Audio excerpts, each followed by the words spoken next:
se definió por enumeración. El tema es que por influencia del positivismo se estuvo a cargo de muchos psicólogos conductistas en lugar de didactas. Y bueno, pero quiero decir que que la construcción del currículo escolar influye en la definición de las disciplinas. Para algunos crea nuevas disciplinas. Es decir, lo que hasta ese momento científicamente era una cosa, convertido en materia curricular, se convierte en otra. Es como una nueva disciplina, ¿no? Y en este caso, ¿qué es lo que pasó eso? Que se redujo el campo, se estrechó. Pero entonces, bueno, vuelvo a decir, por las formas de organización interna dentro de la disciplina y por la distribución de poder y prestigio en las distintas especialidades, esto ha sido una definición. Entonces, vuelvo a decir que cuando uno dibuja esto y esto, de ninguna manera quiero decir que la historia sea un todo compacto. No existe ninguna disciplina que sea compacta en su interior. No existe una. En el caso de la ciencia de la educación, esto está marcado además por la existencia aceptada de distintas ciencias de la educación, entre las cuales, en realidad, si yo quiero resolver un problema educativo, ¿a cuál de ellas voy a recurrir? A todas. No es que vaya a resolver un problema solo desde la psicología de la educación o solo desde la política educacional, sino que yo tengo que saber que tengo que estar manejando conocimientos de las otras ciencias. Pero la investigación cada vez se centra más en una de ellas, en una especialización y subespecialización y subespecialización, incluso con una única metodología de investigación aceptada. Entonces, esto es un problema para la solución de los problemas de la educación, que nunca se resuelven monodisciplinariamente. No existe. Una de las ciencias de la educación me da una perspectiva de las cosas. ¿Y las otras? Entonces, así como digo que la historia no es un compacto ni metodológico ni conceptual, la historia es un campo de batalla en sí mismo también. Con la historia de la educación pasa algo semejante. Y con las ciencias de la educación esto está acentuado. Pero la historia de la educación es como si yo dijera la historia del deporte o la historia del arte.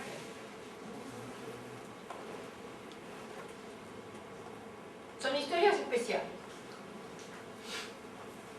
Son herederas de todos los problemas propios de la historia, como de la sociología, como de la psicología. ¿Quién puede decir que hay una psicología de la educación?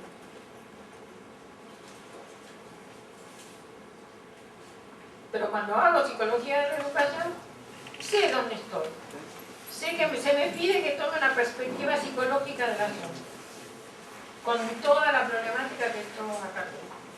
Pero para poder entenderla tengo que poner el sujeto en el contexto en el que vive, y con la psicología no me va a alcanzar. Entonces, no sé si se entiende.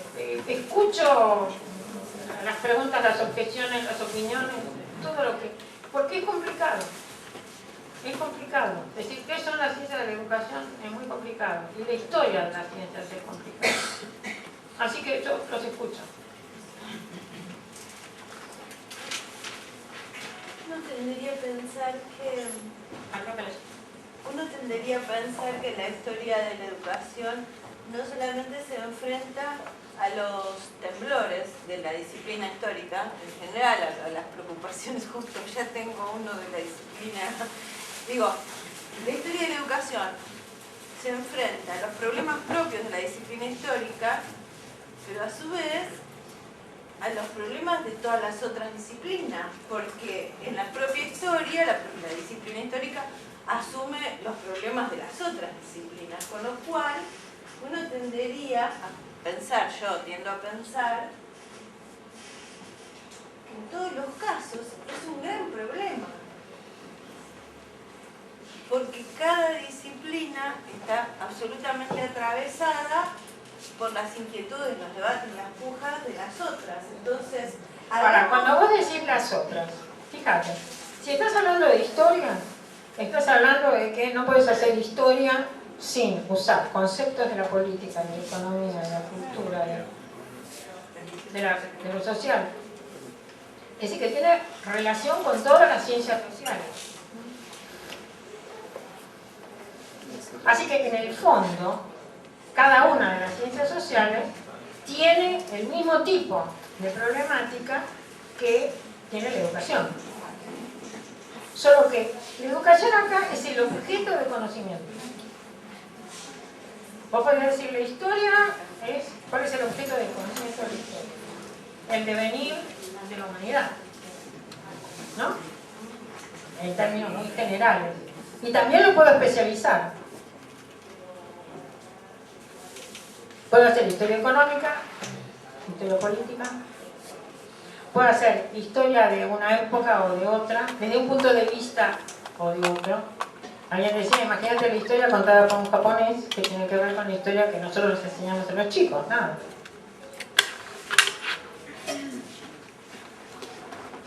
Entonces las perspectivas culturales son fundamentales. Y eso pasa con todas las ciencias sociales. Entonces son campos muy complejos en sí mismos, que no se pueden resolver fácilmente. Y en el caso de la ciencia de la educación, esos problemas existen en cada una de ellas. Solo que muchas veces quedan ocultos detrás de la adopción de ciertos modelos, ciertas tradiciones. Porque se dice,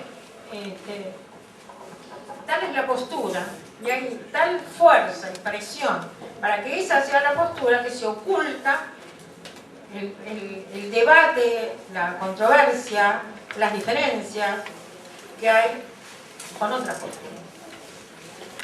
Ese es un gran riesgo, porque en la búsqueda de unidad o de asentamiento respecto de una construcción que parece ser más segura, sobre todo porque implica progreso en el conocimiento.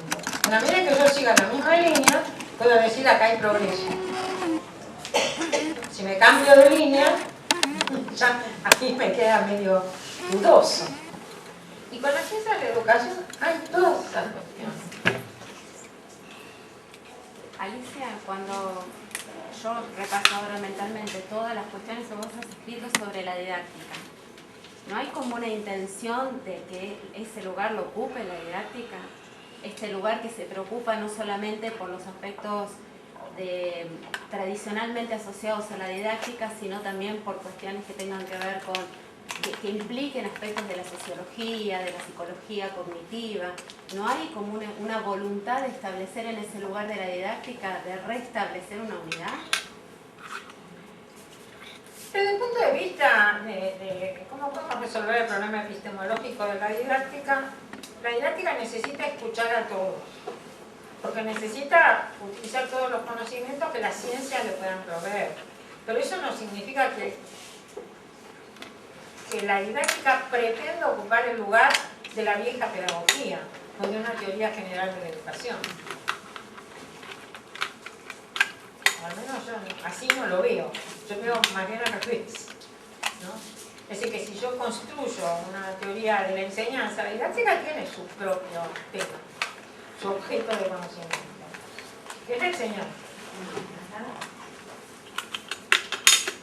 Por ahí, Alicia, Y acá estamos hablando de educación en general, no solo de la acción intencional de lo enseñar. que estaba pensando, porque yo también, siguiendo a partir de la intervención del colega, la reflexión sobre qué es lo que daría unidad.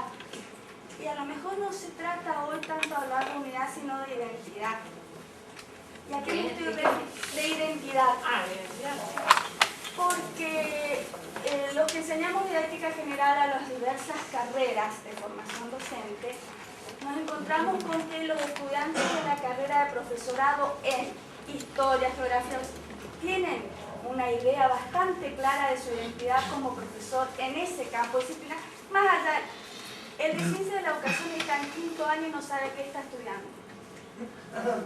No, Bueno, en primer lugar, vos le preguntás, ¿tu carrera es en ciencia de la educación? ¿Cuáles son las ciencias de la educación? Sí. Yo hago esa pregunta, y no me saben decir. y Digo, ¿por qué materias cursaste? Y cuando Ah, sí, sí. decimos, ¿qué dicen los otros cuando me dicen, dicen los alumnos, me preguntan, ¿qué estás estudiando? Ciencia de la educación, ¿y eso qué es? Y yo no sé. Por eso creo que hay un problema más complicado acá de identidad con el tema de la ciencia. Bueno, hay estudios. A ver, perdón, no sé. Hay estudios hechos, por ejemplo, en la Unión Europea se hizo un trabajo bastante grande, tratando de ver cómo definían su identidad, cuál era su referente, en el caso de los docentes, en una cantidad de países. Y lo que se encontró es que los profesores, los maestros de primaria, tienen como referente la pedagogía. Y los profesores de secundaria, la disciplina de género. La disciplina que seguro. Sí. O sea, acá estaríamos corriéndonos desde la cuestión epistemológica a la definición del campo profesional, pero lo que pasa es que... No, tiene relación las dos cosas. No, mira, yo traté justamente de tomar esos tres aspectos: la relación con el conocimiento, la relación con la organización de la comunidad académica y la relación con las profesiones. Hay que tener en cuenta las tres cosas. Y la formación en educación, bueno, en otros países licenciatura sigue siendo, por ejemplo, en España en pedagogía. Hay otros países donde se llama en educación. Pero fue una batalla de siglos, que voy a tratar de plantear, de siglos, que se consideraba la educación como, y el caso de Traffic fue el primer caso donde quedó muy claro que la educación podía ser objeto de un estudio en ella misma. Es cuando se crea la Escuela de Educación en la Universidad de Halle, 1778. Ahí hay un reconocimiento de que la educación puede ser un tema de una disciplina. Ella puede configurar una disciplina. Porque la discusión era que no lo era.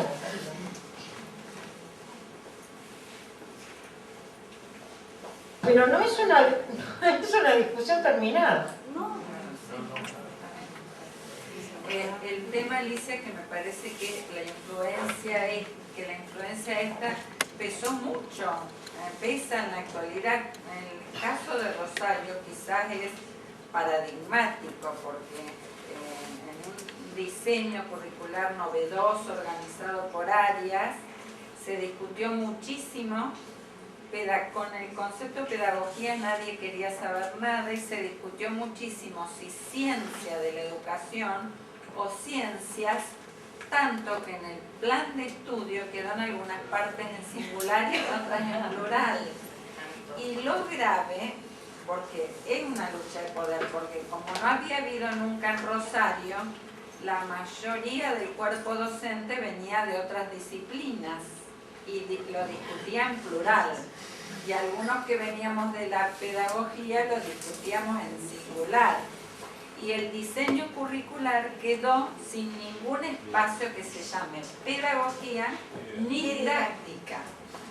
Y cuando uno lo dijo, quedó currículum en lugar de didáctica. Y pedagogía y atraviesa todos los otros campos. Entonces, pesó muchísimo que ahora vemos claramente esta influencia anglosajona, ¿no? Sí, la diferenciación, pero quiero decir que aunque sea una diferencia que los anglosajones mantuvieron, vuelvo a decir, angloamericano, se los llama así, ¿no? En la discusión, los angloamericanos, vistos por los europeos, conformaron lo que ellos llaman la teoría del currículum. Pero en realidad la teoría del currículum es un pedazo de lo que ellos hacen, porque los teóricos del currículum están perfectamente recortados cuál es el campo de los teóricos del currículum, que se diferencia de los teóricos de la programación didáctica. Nosotros llamaríamos el diseño de cursos, dicen ellos. Currículum, diseño de cursos, evaluación. Ahora, piensen ustedes, ellos desarrollan realmente una teoría del currículum de base, lo que se llama angloamericana, que algunos dicen cuesta mucho hoy correrse de esa frontera y se está tratando de generar teorías del currículo más allá de lo que definieron ellos a lo largo del siglo XX.